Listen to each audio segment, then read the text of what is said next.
I was banned from family trip by my son. Laughed when the pilot said, "Welcome aboard, ma'am."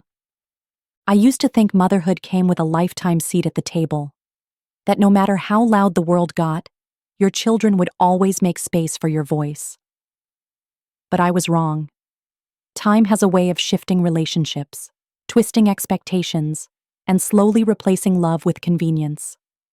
I didn't lose my family in a single moment. It was more like a slow unraveling. Missed calls, short replies, a subtle coldness I kept excusing. Until one day, I wasn't invited. They planned the family vacation of the year. My son, his wife, the grandkids, everyone, except me. No call, no text, just smiling photos posted online like I'd never existed. I sat in silence for days, replaying moments I once considered sacred. I kept asking myself what I did wrong, but the answer wasn't in what I did. It was in what they stopped doing. Still, I packed a bag. I booked a different flight. And when the pilot smiled and said, "Welcome aboard, ma'am," I laughed, not out of humor, but out of healing. That greeting felt like more than a boarding announcement. It was a resurrection, a reminder that sometimes being left behind is the first step to moving forward. Ever felt invisible in your own home? I have. Before we continue, please subscribe. I didn't find out about the trip from a conversation or an invitation. I found out the way strangers do, on social media. A photo.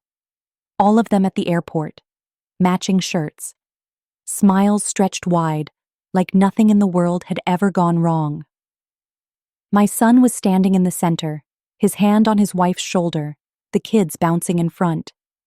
And I was on my couch, still in my nightgown, holding a lukewarm cup of tea and blinking at a screen I suddenly hated. At first, I thought it was an old photo, maybe a memory from a previous trip. But the caption had today's date. Fresh excitement. Fresh betrayal. I read it twice just to be sure. They were headed to the Bahamas. 7 days. Family bonding. My son had written, "So grateful for time with the ones who matter most." And that sentence stayed with me longer than any photo ever could. It echoed like a judgment, like a verdict I never saw coming. I wasn't in that most, not anymore. I scrolled, looking for clues, looking for an explanation that would make it easier to breathe. Had they tried to call? Had I missed a message? However, my phone history was clean, with no missed calls or texts. I checked the family group chat. It was renamed Island Week. And I wasn't in it. My name had been removed. I sat there for hours, numb. My first instinct was to cry, but even the tears felt confused. I wasn't sure who I was crying for. The mother who raised a boy who now chose silence? Or the woman who had poured herself into a family that no longer saw her as essential? I kept thinking of birthdays I never missed. School runs I never complained about. Times I sat in ER rooms, prayed over fevers, and cooked through exhaustion. I remembered paying rent during their hard seasons. I remembered the way his voice used to sound when he said, "I love you, Mom." It used to be warm. Now it was absent. And the absence was louder than anything he could have said. The hardest part wasn't that they went. It was that no one thought I'd want to. No one thought I mattered enough to include, not even as an afterthought. I wasn't invited. I wasn't even considered. I looked around my living room, suddenly aware of how still everything had become. The walls held pictures of a family I no longer seemed to belong to. A photo of me holding my son as a baby stared back at me from the mantel. I was smiling in it, hopeful. He was reaching for my face. I don't think I've ever looked more certain of my place in someone's life. But now? Now, I was just a chapter they had quietly closed. And for the first time in a long while, I began to realize that I might need to start writing a new story, without waiting for them to hand me a pen. The thing about silence is that it never really feels silent. It hums. It presses against your chest. It echoes in your thoughts until it becomes the only thing you can hear. That's what my son gave me. Silence. No apology. No explanation. Just a space where a conversation should have lived. And that space got louder every day. After seeing the photos, I waited. Maybe he'd call. Maybe it was all a misunderstanding. I gave him time. Hours turned to days. Days turned into a whole week. Still nothing. Not even a courtesy message. Not even a quick, "Hope you're well." The boy I raised, who used to run into my arms after scraped knees and bad dreams, now walked past my presence like it was optional. Like I was a piece of furniture he'd long outgrown. I tried to justify it. Told myself they probably assumed I wouldn't want to travel. That maybe it was too expensive. Maybe they thought I needed rest. But the truth is, I would have gone in a heartbeat. I would have sat at the back of the plane, paid for my own ticket, and shared a room with the kids. I would have made it work if I'd just been asked. But no one asked. Instead, I watched their laughter from a distance. They posted pictures every day. Beach shots, brunches, boat rides. And with each image, I became a little more invisible. I stopped clicking on them after the third day. It hurt too much to look. It felt like mourning someone who was still alive, mourning a relationship that was still breathing, but barely. I picked up my phone several times to call him. My thumb hovered over his name like a prayer I wasn't sure I should say out loud. What would I even ask? Why didn't you want me there? Why did you remove me from the group? Why does it feel like I'm no longer welcome in your life? But I couldn't bring myself to dial. Pride? Maybe. But mostly fear. Fear that his silence wasn't an accident, that it was a decision. So I stayed quiet too. Not because I didn't have anything to say, but because I was afraid my words wouldn't matter. And if they didn't matter, then maybe I didn't matter either. That realization sat heavy in my chest like grief. The truth is, I would have preferred a shout, a fight, an argument. At least that would mean I still held space in his emotions. But silence? Silence is colder. It's a goodbye with no closure. A wound that doesn't bleed, but still hurts every time you breathe. I sat by my window that night, watching the stars flicker in the sky, wondering how something so far away could still shine. I thought about my son and how far he felt, even though he was just a phone call away. And for the first time, I asked myself a question I'd never dared to before. What if he was okay without me? And what if I needed to learn to be okay without him? It's one thing to be excluded. It's another thing entirely to realize they sat around a table, made plans, booked tickets, chose dates, arranged hotel rooms, and not once did my name come up. Not once did anyone say, "Should we call Mom?" They made plans without me, and that truth stung deeper than any words could have. Because silence might leave room for doubt, but planning without you is deliberate. It's proof you were never part of the picture to begin with. I kept trying to remember when the shift happened. When did I stop being part of the group? When did I become the outsider looking in? I used to be the planner, the one who reminded everyone to pack sunscreen, made sure no one forgot their passports, organized the car rentals, and made restaurant reservations. I was the glue. Now, I was the ghost. They coordinated everything together. I could tell. There were matching outfits in some of the photos, little inside jokes in the captions. My daughter-in-law's mother was there. That part burned more than I wanted to admit.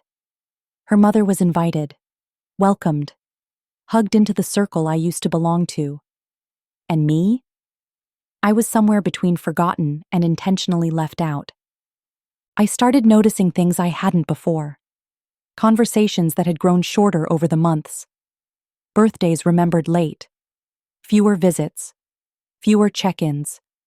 It was all leading to this moment, and I'd been too blind, or too hopeful, to see it coming. It wasn't about the trip. It was about the distance that had already settled into our relationship long before the plane took off.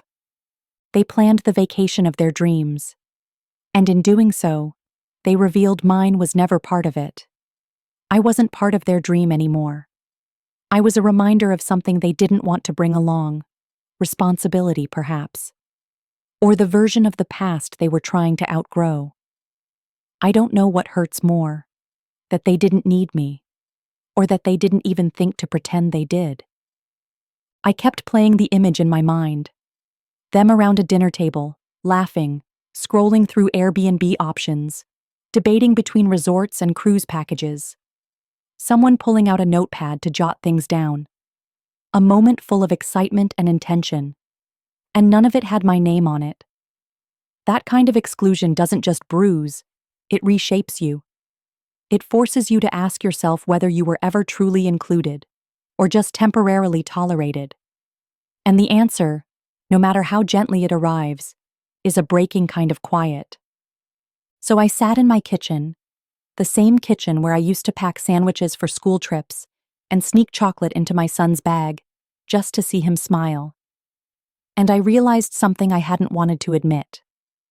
They moved on. And now it was time I did too. Not out of bitterness, but because pretending I was still part of their plans was starting to break me in ways they couldn't see. It wasn't a long message, just 2 lines, no emojis, no warmth, just plain text that carried more weight than the sender could ever understand. It came 2 days after they landed. 2 days after, I had already pieced together the truth from pictures and silence. It read, "Didn't think you'd be interested in coming. Thought you preferred quiet these days." That was it. No sorry. No explanation. No, asking how I felt. Just a sentence that closed the door even tighter on a chapter I didn't realize was already ending. I stared at that message for a long time. My son's name at the top of the screen didn't even feel familiar anymore. There was a time when hearing from him made my day. Now it just left me hollow. I reread it over and over again, trying to find kindness between the words, some hidden affection. But there was none. Just assumptions. Cold, careless assumptions about who I was and what I wanted. Didn't think you'd be interested. How does a child look at the woman who raised him and decide what she does and doesn't want without asking? When did I become so easy to misinterpret? Or maybe the problem wasn't a misunderstanding. Maybe it was convenience. Perhaps it was easier to leave me out than to face the reality that I still craved connection, that I still had hopes, that I still imagined being part of their joy. That message wasn't just an excuse, it was a declaration, a silent vote that said, "Your seat at this table has expired." And in that moment, I realized that I had been holding on to a version of family that no longer existed. I had been setting the table in my heart for people who had already walked away, hoping they'd sit again, hoping they'd notice. But they were eating elsewhere now, metaphorically and literally. So I got up from the emotional table I had been sitting at, waiting for scraps of affection, and I pushed my chair in. Not because I was done loving them, but because I was done begging for a place among people who didn't think I wanted to be there in the first place. That message changed something in me. It woke me up. For years I had centered my calendar, time, and energy around my family. But maybe it was time for me to focus on something else. Maybe it was time I became the main character in my own story again. Not a footnote. Not the support. Not the one who stayed behind while everyone else flew ahead. They made it clear I was no longer expected at their table. So I decided to find a new one. A table where I didn't have to earn my seat. Where love wasn't assumed, but felt. A table that welcomed me with both hands, not closed phones, and two-line texts. And maybe, just maybe, that table was waiting somewhere I never thought to look. There's a sharp kind of ache that comes with realizing you're no longer needed. Not because you've stopped loving, not because you've stopped giving, but because they've decided they can do life without you, and they've made peace with that decision. I wasn't asked to come. I wasn't even part of the planning. I was simply informed, like someone who used to matter, now downgraded to a polite formality. The kind you send just to clear your conscience. After that cold two-line message, I realized I was never meant to be part of the journey. They had already taken off emotionally long before the flight ever left the runway. I wasn't needed. I was only notified. And barely that. They didn't need my help with the kids. They didn't ask for packing tips or travel advice. No one checked in to say, "Mom, do you want anything from duty free?" I had gone from central figure to outdated contact, a role they outgrew, like a coat that no longer fit their weather. The more I thought about it, the clearer it became. Needing someone is different from loving them. You can love someone and no longer need their presence. Or at least convince yourself you don't. And that's what my son had done. He had compartmentalized me into a safe, quiet place in his life. A place that didn't require involvement. Just acknowledgement. Like a shelf where you keep old photos, visible, but untouched. He sent that message not to invite me in, but to defend the fact that I was left out. That's what stung. The attempt to justify my absence as if it was logical. As if I had asked to be forgotten. He thought I preferred the quiet. He assumed I'd be happier left alone. But who decided that for me? When did my silence become a signature for solitude? Motherhood doesn't come with an off switch. You don't stop checking in. You don't stop wanting to belong. But somewhere along the way, they decided my desire to be part of their world was no longer relevant. And instead of being embraced, I was updated. Briefly. Casually. As if the years I'd poured into them could be reduced to a summary text. That realization didn't break me. Not the way I thought it would. Strangely, it freed me. Because once you understand you're not needed, you stop waiting to be called. You stop preparing for a seat at a table that's already full. You start building your own. So I closed the message. I didn't respond. Not out of anger, but clarity. I had been trying to hold on to something they had quietly released. And I decided, in that moment, that I wouldn't chase what kept letting me go. Let them notify me. Let them keep me informed from a distance. I'll be over here, learning how to live without needing to be needed. And in that space, I might just rediscover who I was before their silence defined me. I didn't cry. Not this time. And that surprised even me. Because if there was ever a moment that called for tears, it was this one. The realization that I had been sidelined, dismissed, and gently pushed out of a space I once built with my own hands. But the tears didn't come. Not because I didn't feel anything, but because I had finally felt too much for too long. At some point, your heart stops reacting the same way to pain. It doesn't break louder. It just hardens quietly. I sat in the same chair where I had once rocked my son to sleep. The same corner of the living room where birthday gifts were wrapped, where stories were told, where he used to lean against my legs and ask questions about life. And I looked around, waiting for the familiar sting behind my eyes. But it never showed up. My body had learned the truth before my heart had. That crying wouldn't change anything. That some rejections don't need a meltdown, they just need a decision. There's a strength in silence that I hadn't known until that day. The kind that doesn't shout or slam doors. The kind that doesn't require an audience. I poured myself a cup of tea and sat by the window. And the world outside carried on like nothing inside me had shifted. Birds still flew. Cars still passed. Somewhere, a child was laughing. Life didn't pause for my heartbreak. And for once, I didn't either. Maybe it's maturity, or maybe it's exhaustion. But I realized crying had become my routine whenever they let me down. It was the ritual I turned to when words weren't enough. But what happens when even your tears feel tired? You stop watering what refuses to grow. You stop grieving the same grave. You start telling yourself the truth. And this was mine. I mattered even if they didn't see it. Even if they forgot. Even if I had to remind myself daily. The absence of tears wasn't indifference.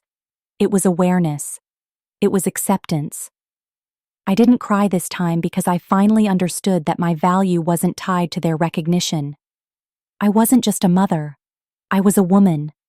A person with dreams, feelings, depth, and a life that still had pages to turn, even if they no longer wanted to be part of the story. So no, I didn't cry. I cleaned the dishes. I made my bed. I lit a candle and played soft music. I didn't fall apart. I stood still. And in that stillness, I found something I didn't expect. Peace. Not loud, not dramatic. Just quiet, unassuming peace. The kind that comes when you realize you're done asking for permission to feel. The kind that whispers, you're allowed to outgrow the pain, even if it came from the people you love the most. And for the first time in a long time, I let that be enough. It was just a name. Or rather, the absence of one. But it said everything. I opened the family group chat out of habit, hoping to feel connected, to see a simple, good morning, or maybe a photo of the grandkids. Instead, I found something else. A new group had been made. Different name, different participants. And mine wasn't among them. Island Week, the title read. I stared at it for longer than I care to admit.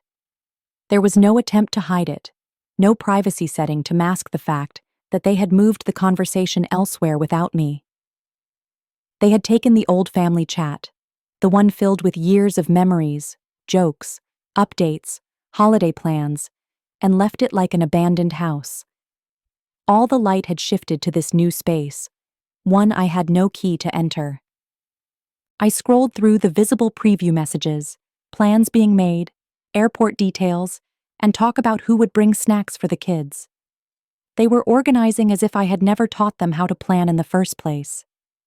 I was the one who always thought ahead, who reminded them to print boarding passes back when phones weren't smart enough to carry them, who kept the peace when small tensions threatened to ruin big moments. And now, they were coordinating joy without me. Like I'd never been essential. It wasn't just that they created a new group. It was the way they never looked back. Never reached out to say, "Hey Mom, we're moving chats so it's easier with the travel stuff. Just letting you know." They just moved on. Quietly. Entirely. And left me watching from the shadows of a thread that hadn't buzzed in weeks. That silence, once again, wasn't empty. It was full of meaning. The kind of meaning that doesn't ask questions. It makes statements. I wasn't a part of this chapter, not even a supporting character. I was in the background, a past they no longer felt obligated to include. I closed the app and sat still. I didn't reach out, didn't ask to be added, because I shouldn't have to ask to be included in something I helped build. That's the thing about families. They're not supposed to be selective clubs. They're supposed to be open doors. And yet, here I was, standing on the outside, holding years of sacrifice in my hands, wondering when it stopped being enough. The group chat without my name became more than a digital decision. It became the mirror I had refused to look into, the truth I had quietly avoided. They were building new rhythms, new memories, and my presence was no longer part of the blueprint. I wanted to be angry. I wanted to scream. But all I felt was tired. Tired of trying to hold on to something that didn't seem to have room for me anymore. So I put my phone down and whispered to myself, "You still matter." even if they forget how much. And that was the only message I chose to carry forward. I used to believe that the love you give always finds its way back to you. That somehow, the dinners cooked, the birthdays remembered, the sacrifices made without applause would echo into the future as gratitude. But as I sat in my quiet home while they boarded planes and toasted with tropical drinks, I realized something heartbreaking. My seat was empty, but so was their heart. They didn't just leave a chair vacant. They left the emotion that was supposed to be attached to it. They left the mother, the nurturer, the steady presence that had always been there. And they didn't flinch. No one looked around the resort table and noticed the silence where my voice used to be. No one saved me a seat. They laughed. They posed for pictures. They raised their glasses to moments that didn't include me, and I think that's what hurt the most. Not the absence, but the ease of it. It's one thing to be forgotten. It's another to be erased so gently that even your absence doesn't stir discomfort. I wondered if they even noticed I hadn't replied to the message. If my silence in the chat thread felt like anything more than a minor technicality. Because while I was here, rebuilding the pieces of my identity in a house that had grown too quiet, they were making memories without a single thread of guilt tying them to me. I looked at the dining table that night, the one where we used to sit together. Thanksgiving, Sunday dinners, random Tuesday nights when everyone just needed a home-cooked meal. That table had seen laughter, arguments, apologies, and prayers. It had seen us. Now, it saw just me. One plate, one cup, one woman learning how to eat alone without feeling small. They didn't know what they left behind. They didn't know that love can break quietly, that you can hurt someone not with words, but with absence, with forgetfulness, with joy that doesn't pause to ask who's missing from the frame. I tried to imagine how the vacation went. Did the kids ask where I was? Did anyone hesitate before pressing send on the family photos? Or was it all too easy, this new version of life where I wasn't required? I used to be the first person they called when they landed anywhere. Now I was the last to know they even took off. So I sat there, staring at my empty chair, and finally came to understand. The seat they left for me didn't just lack a body, it also lacked a backrest. It lacked honor. It lacked memory. It lacked heart. And maybe that's the part they'll regret one day. Not that I wasn't there, but that they didn't notice what they lost when I wasn't. Because the truth is, I still love them. But I won't keep showing up for a table that's forgotten how to make room for the one who built it. There was a time when being a mother felt sacred, like purpose, like a calling. It wasn't just something I did, it was who I was. I poured myself into it without question, without needing applause. I showed up, I sacrificed, I stayed. Through sickness, heartbreak, financial strain, and quiet disappointments, I stayed. And I did it all with love. Not because I had to, but because I believed motherhood was an honor. Until one day, without warning, it became an option instead. It crept in slowly. The shift, the cooling, the way my presence turned from expected to negotiable. Like I was no longer the center of a home, just a fixture to be acknowledged when convenient.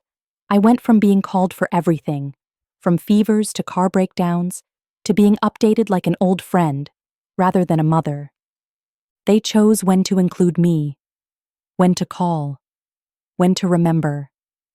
And in that choosing, I learned the bitter truth. To them, motherhood had become something I could be scheduled around, not someone they needed at the center. And I don't say that with bitterness. I say it with a quiet ache that never fully goes away. Because watching your role be reduced from essential to optional is a kind of grieving no one prepares you for. You're still alive, still breathing, still loving, but you're standing on the sidelines of a life you helped create, watching it unfold without your voice. I started noticing the language change. "We've already figured it out, Mom. You don't have to worry about it. We've got it covered." I used to be the first call. Now I was the afterthought. And they didn't mean to hurt me, not intentionally. But that's the thing about unintentional pain.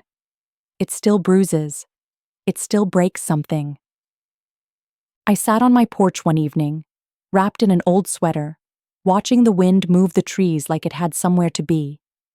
And I realized I had nowhere to be. No school pickup line. No meal to prepare.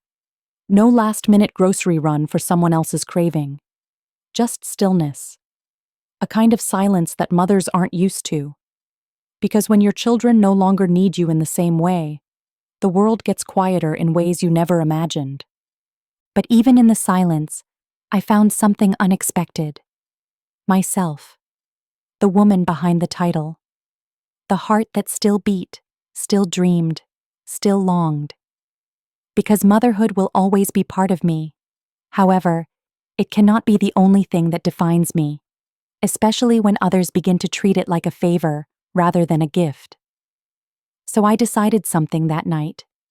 If being a mother had become optional for them, then honoring myself had to become necessary for me. I will always love them. But I won't stay small just to fit into a role they've outgrown. I may have been their home once, but now it's time I return to mine. The one inside me. The one that remembers who I am, even when they forget. I almost stayed home. I stared at the suitcase for 2 full days, half packed, half forgotten, sitting by the door like it was waiting for me to become brave.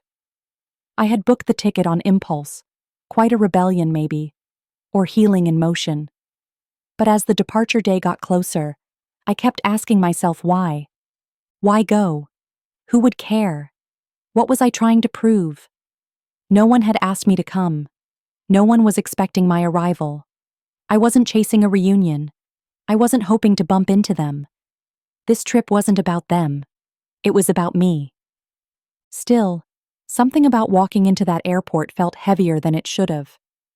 The last time I'd been there was years ago, holding my grandson's tiny hand, pushing 2 trolleys filled with luggage and snacks. At the time, I was the coordinator. The one who checked us in, printed boarding passes, and reminded everyone to stay hydrated. I was the anchor. Now, I felt like driftwood, unclaimed, uninvited, unsure of where I fit. I stood outside the sliding doors for almost 10 minutes, watching people stream in with excitement and purpose. Families, couples, solo travelers with determination in their steps. I stood there, invisible, my ticket in hand, heart in pieces. The security guard gave me a nod as if to say, "Are you coming in or not?" And I realized the decision wasn't about a flight. It was about a threshold. One I had to cross not just physically, but emotionally. So I walked in. Not quickly, not confidently, but I walked in. Every step echoed with memory. I remembered my son's laughter in the check-in line. My daughter-in-law asking me to hold her bag while she fixed her makeup. The kids pulling on my coat, excited and impatient. I remembered it all. And then, I released it. Because this time, I wasn't here to be someone's +1. I wasn't here to fill a role. I was here to start again. Quietly. Alone. On purpose. I checked in without fanfare. No chatter. No distractions. Just me, my ID, and a bag filled more with unspoken emotions than clothes. The airline agent smiled at me and said, "Traveling solo?" I nodded. She handed me my boarding pass like it was an invitation to something new. I tucked it into my purse as if it were sacred. I walked through security. I waited at the gate. I boarded the plane. And when the pilot looked at me and said, "Welcome aboard, ma'am," I smiled. Not because I was okay yet, but because I was choosing to be. That airport wasn't just a place. It was a decision. A decision to stop waiting to be chosen. to stop hovering at the edge of other people's plans. I almost didn't walk in, but I did. And in doing so, I began reclaiming the woman I'd put on pause for far too long. I booked the flight on a Tuesday evening, just after the sun dipped low and the house grew quiet in that way that presses on your chest. I didn't tell anyone. Not because I was hiding, but because for the first time, I didn't need to explain myself. There was no group chat to coordinate with, no family call to confirm details. It was just me and a browser window, and a decision that felt bigger than a destination. I wasn't booking a vacation. I was booking an exit. A quiet departure from the script they had written me out of long ago. There's a strange kind of power in doing something for yourself after years of doing everything for others. As I scrolled through flight times and seat options, I realized how long it had been since I made a decision without someone else's comfort in mind. I used to book the middle seat so my son and his wife could sit together. I used to choose flights that worked for everyone else's schedule. But this time, I chose the window seat, the one with the view, the one no one else would ask me to trade because this wasn't about being practical. It was about reclaiming space. They had built a new story without me, and I had lingered at the margins for too long, waiting to be written back in. But some stories don't circle back. Some simply turn the page and continue. And I finally understood that my worth wasn't tied to whether I was invited. It wasn't determined by group chats or family votes. I didn't need their confirmation to move forward. I just needed the courage to stop waiting. I entered my name, chose my seat, and paid the fare. It wasn't cheap, but it felt like an investment into peace, into healing, into me. When the confirmation email landed in my inbox, I stared at it like it was a love letter. Because in a way, it was. A love letter to the woman who'd spent too long waiting on the approval of people who had stopped seeing her. I wasn't running away. I was walking away, with intention, with clarity, with grace. Not slamming doors or burning bridges, and just choosing a quieter path. One where I didn't have to shrink. One where I didn't have to prove I mattered. I looked around the house one last time before leaving for the airport. Not to see what I was leaving behind, but to acknowledge the version of me who had stayed. She had waited long enough. She had hoped long enough. And now, she deserved a journey of her own. I zipped up my bag, picked up my ticket, and whispered to myself, "You booked your own flight out of their story. Now go write your own." And with that, I walked out, not empty, but full of something they hadn't given me in a long time. Permission. I didn't expect the words to matter. I'd heard them before, plenty of times. But this time, they landed differently. Maybe it was because of everything I'd carried to get to that gate. Maybe it was because I hadn't just come through airport security, I'd come through heartbreak. Whatever the reason, when the pilot looked at me with a warm smile and said, "Welcome aboard, ma'am," something cracked open inside me. Not a break, a release. Like those words had been waiting to find me, waiting to remind me I still belonged somewhere. I nodded politely, stepped into the narrow aisle, and made my way to my seat. The window seat. The one I chose for myself. The one no one expected me to have. I sat down slowly, placed my bag under the seat in front of me, and fastened my belt with shaking fingers. It wasn't fear. It was reverence. Reverence for the fact that I made it here. On my own. With no one waiting for me at the destination, but also no one holding me back. The hum of the aircraft was oddly comforting. The kind of white noise that permits you to think, to feel, to breathe. I leaned my head against the window and watched the world move outside. A tarmac full of movement, of direction, of departures. And for the first time in what felt like years, I wasn't watching other people live. I was living, quietly, boldly, without apology. That welcome from the pilot wasn't just protocol.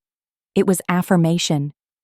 It told me what my family hadn't, that I mattered, that I was seen, that I was stepping into something, not away from it, that I wasn't too late, that healing could begin midair, with nothing but sky ahead and pain behind. I didn't cry. I smiled. A small one. The kind that doesn't draw attention, but tells the truth. I thought of my son, of all the moments that had led to this seat. The silence, the message, the absence. And I realized maybe they had made room for me by leaving me out. Because if they hadn't, I wouldn't be here. I wouldn't have chosen this flight. I wouldn't have chosen me. The plane lifted, and I let it take me. Not just physically, but emotionally. Higher, freer, lighter. I closed my eyes as the wheels left the ground and whispered, "Thank you." Not to the people who excluded me, but to the God who reminded me I was still worthy of movement, of new chapters, of being welcomed, even if it wasn't by those I once raised.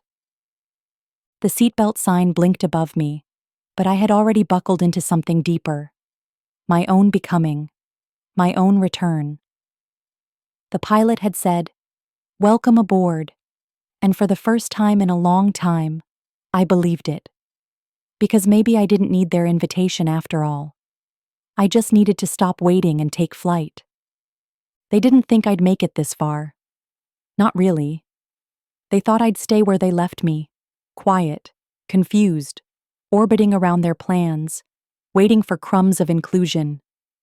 Maybe they imagined I'd sulk in silence, nursing my wounds behind drawn curtains and missed calls. Or maybe they didn't imagine me at all.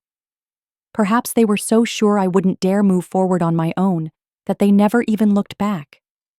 But here I was, sitting in the window seat they thought I would never reach. I stared out at the clouds, soft and endless, like a painting that belonged to no one, and yet invited everyone. Something was healing about watching the world from above. All those streets and houses and people shrinking down to miniature reminders that we are all just passing through. And as I pressed my fingers lightly against the glass, I realized that this seat wasn't just a location. It was a declaration. It said, "I got here. I chose to rise." This was the seat I used to give up. The one I surrendered so others could be more comfortable. The one I sacrificed for a child's nap or a couple's preference. But now, it was mine. I didn't beg for it. I didn't wait for permission. I selected it for myself, and I showed up for it. There's a quiet power in that kind of choice, the kind that doesn't scream, but speaks volumes to the soul. Somewhere in the back of my mind, I pictured them on their vacation, lounging by a pool, sipping something cold, laughing in the warmth of a trip I wasn't part of. I imagined my name never coming up, no one noticing the silence of my absence. But for once, it didn't crush me. It didn't define me because I was here. Breathing in recycled cabin air, surrounded by strangers, yet closer to peace than I'd been in years. The window seat gave me more than a view. It gave me perspective. It reminded me that just because someone underestimates you doesn't mean you owe them smallness. That being left out isn't always a punishment. Sometimes it's a push. A holy redirection. They may have thought I'd never go anywhere without them. That I'd remain dependent, emotionally grounded by my desire to be needed. But I took the seat they thought was out of reach. And I filled it with something they never expected. Wholeness. I didn't need an announcement. I didn't need applause. I just needed this moment. Quiet. Certain. Mine. As the sun began to set beyond the clouds, casting everything in gold, I whispered a truth I hadn't dared believe until now. They may have closed the door, but I found another one. And I walked through it, straight to the window seat.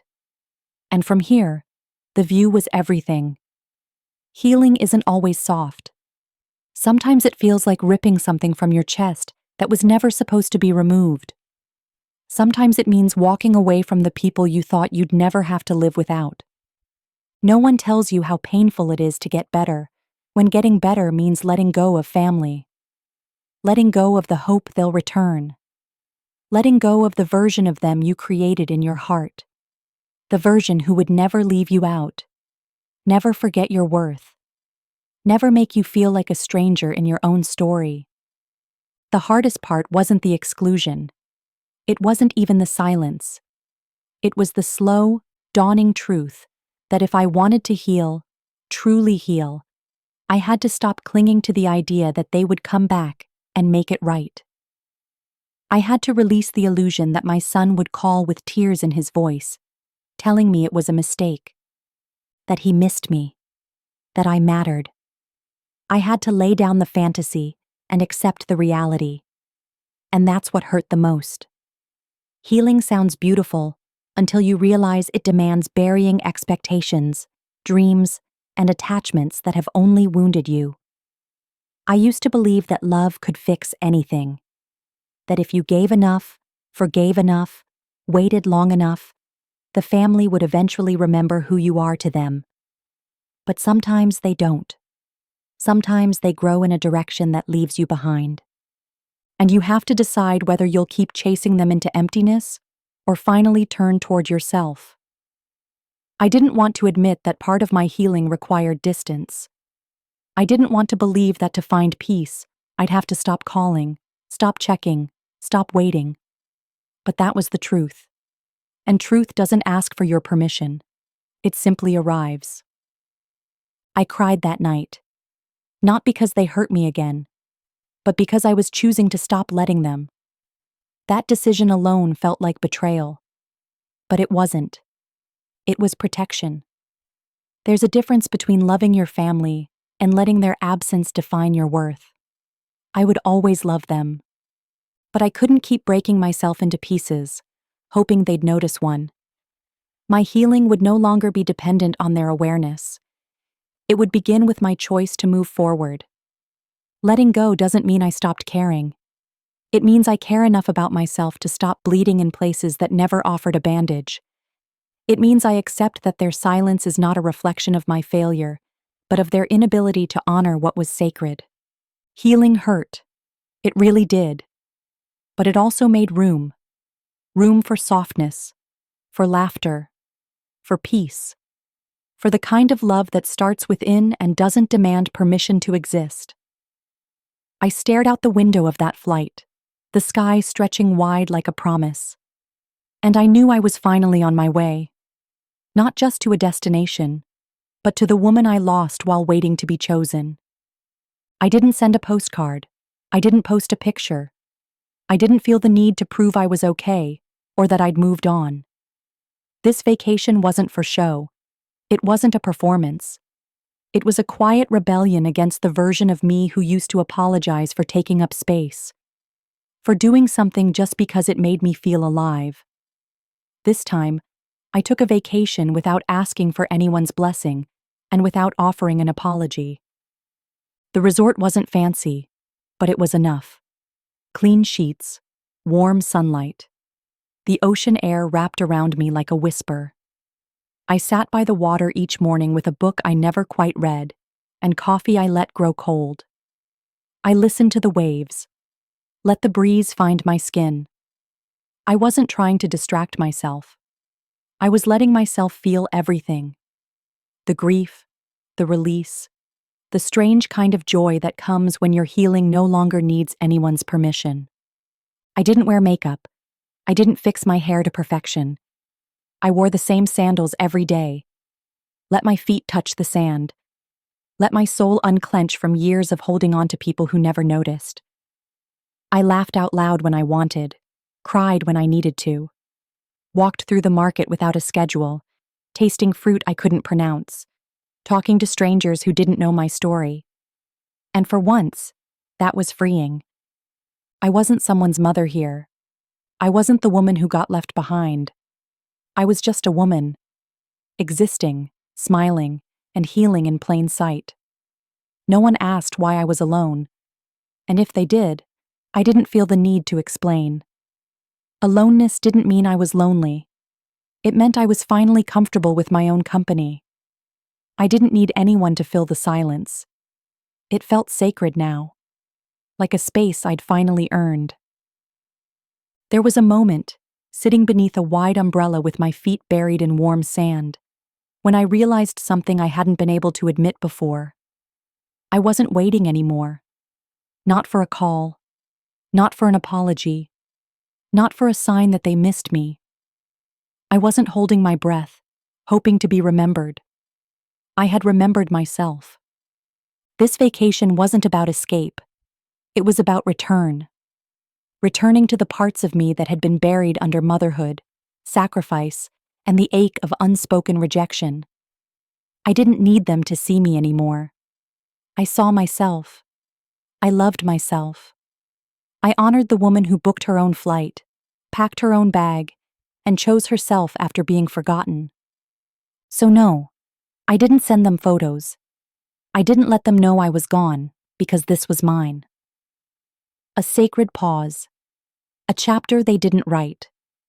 I took the vacation they never offered me, and made it a homecoming.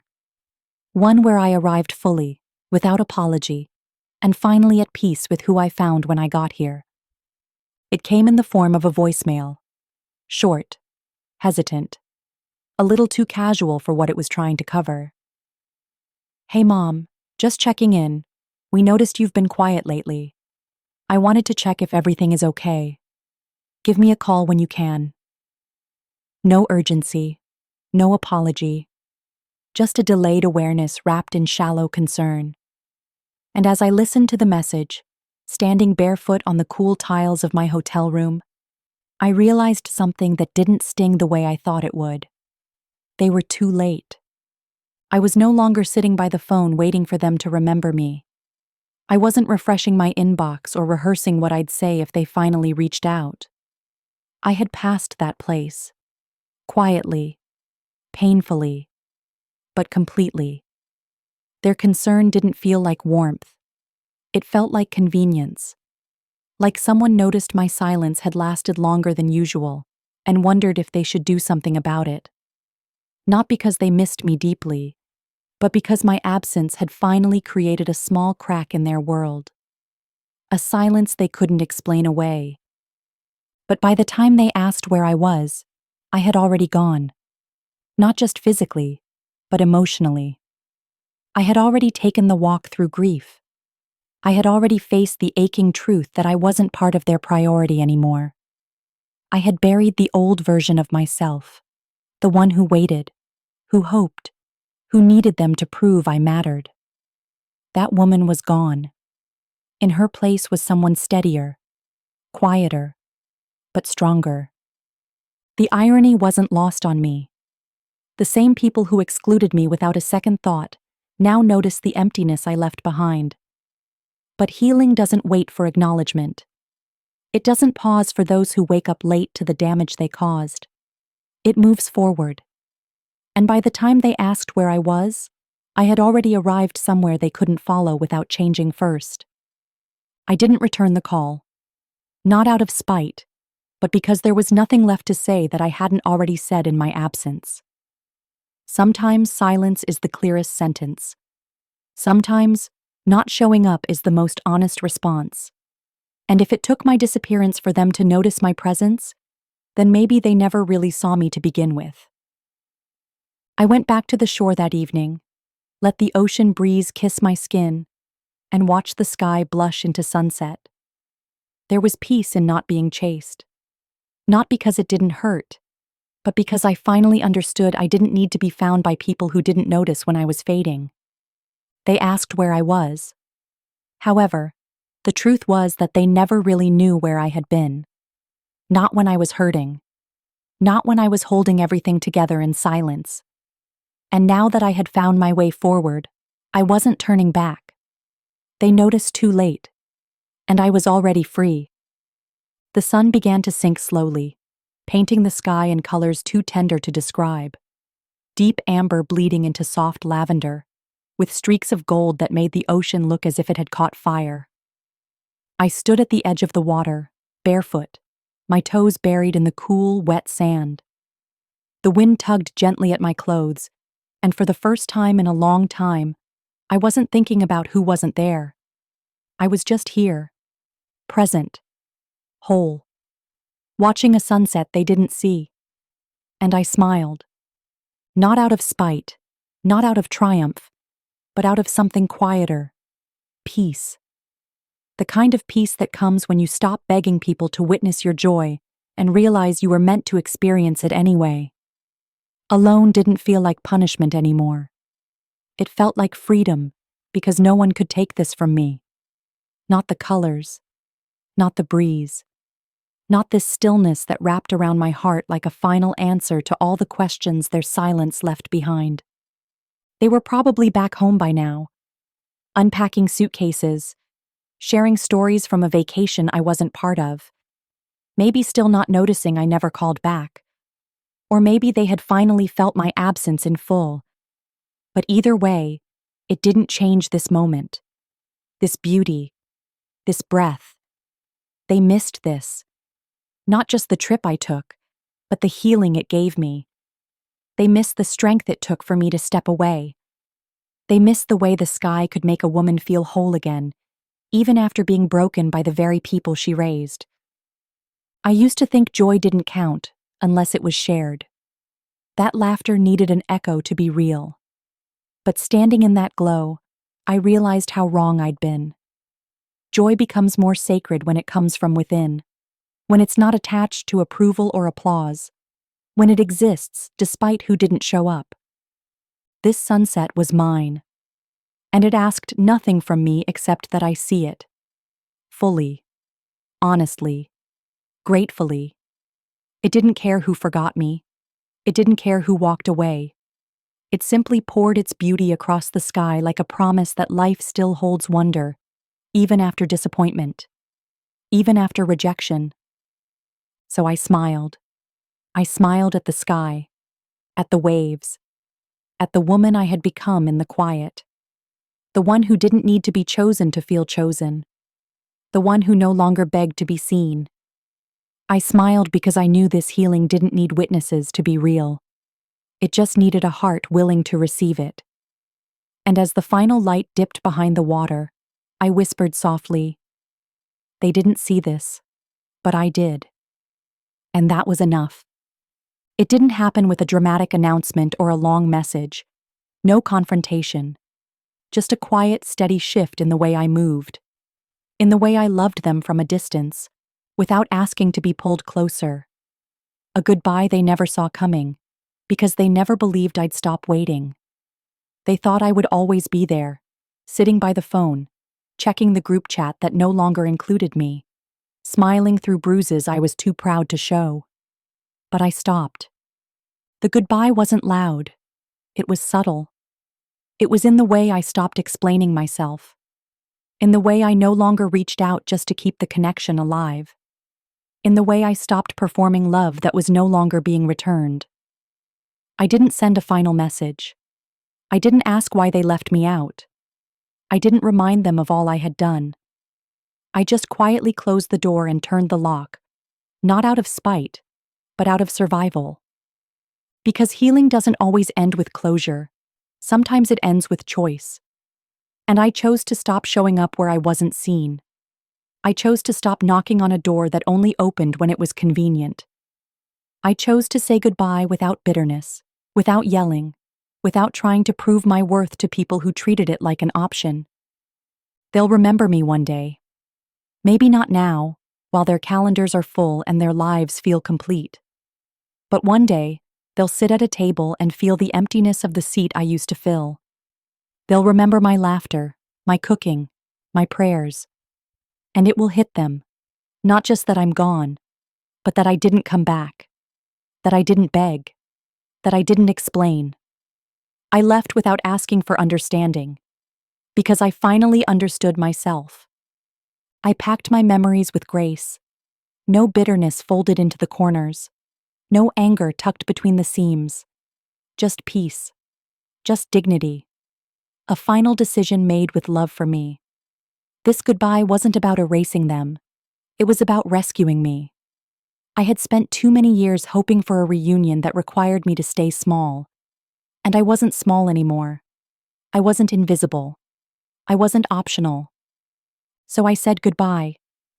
Not because I stopped loving them, but because I finally started loving myself. They never thought I'd leave. They never thought I'd stop answering. They never thought the woman who always stayed would finally walk away. But I did. And I'm not looking back. I didn't leave with anger. I left with understanding. The kind that comes after sitting in silence long enough to hear your own heart again. I used to think being a good mother meant staying, no matter how invisible I felt. But now I know. It also means knowing when it's time to stand up and walk away, even if no one notices you're gone.